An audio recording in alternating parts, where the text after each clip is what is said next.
Un vol VFR vers l'Angleterre, comment s'y prendre? Alors quand on veut partir de France avec un avion léger vers l'Angleterre ou vers les îles anglo-normandes, pour lesquelles les procédures sont plus ou moins les mêmes, il y a en principe 3 phases à préparer. Le départ de France, l'arrivée en Angleterre et ensuite le retour en France. Alors quand on part de France, si on n'est pas basé sur un terrain désigné PPF ou point de passage de frontière, il faut prévoir un stop intermédiaire sur un terrain qui figure sur cette liste officielle. Alors souvent on parle de passer la douane d'une manière générale, mais il faut bien distinguer douane et contrôle des passeports. La douane s'intéresse aux marchandises et les contrôles des passeports s'intéressent aux personnes. Donc en réalité, Brexit ou pas Brexit, les procédures n'ont pas vraiment changé dans le sens où, comme l'Angleterre n'a jamais fait partie de la zone Schengen, et les îles anglo-normandes non plus, le contrôle du passeport pour sortir de la zone Schengen a toujours été obligatoire.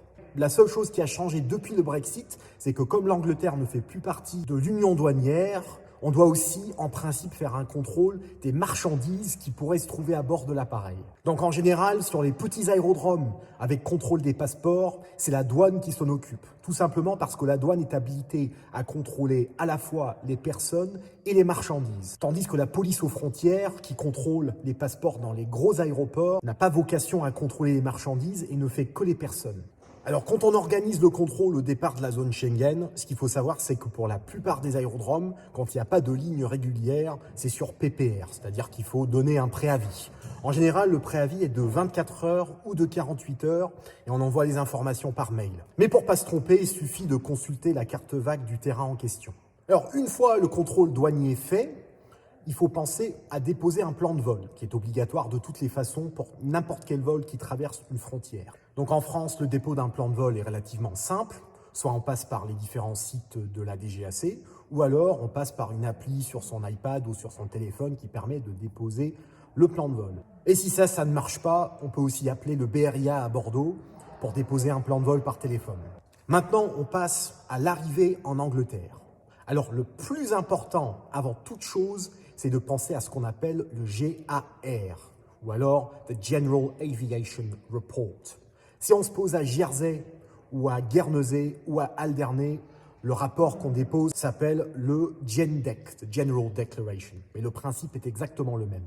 Donc, qu'est-ce que le GAR? C'est tout simplement un rapport qu'on soumet à la police locale avec les numéros de passeport des personnes qui se trouvent à bord de l'appareil. Alors, avant de déposer son GAR, il y a 2 choses à prendre en compte. La première, c'est qu'il faut se poser en Angleterre sur un terrain habilité à recevoir des vols d'aviation générale en provenance de l'étranger.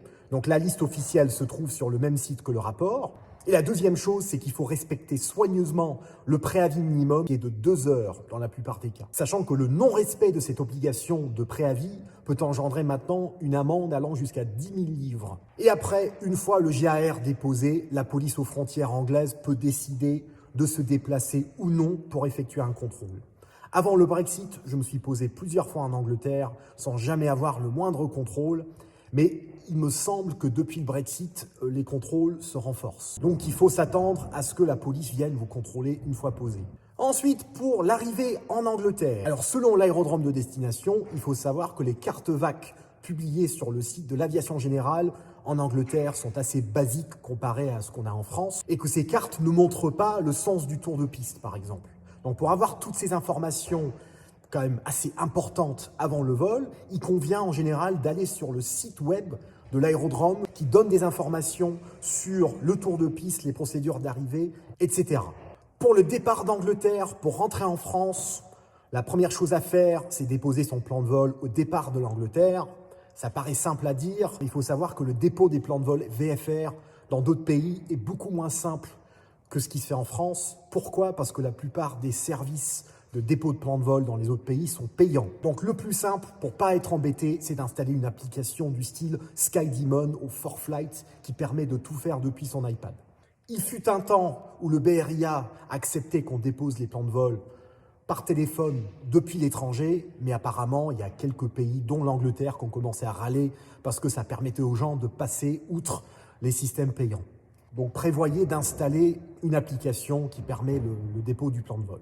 Et bien entendu, pour le retour en France, qui dit retour en France depuis l'Angleterre dit aussi retour dans la zone Schengen. Et quand on pénètre dans la zone Schengen, il y a obligatoirement un contrôle des passeports à minima. Donc il faut aussi faire un PPR de douane sur le terrain de retour.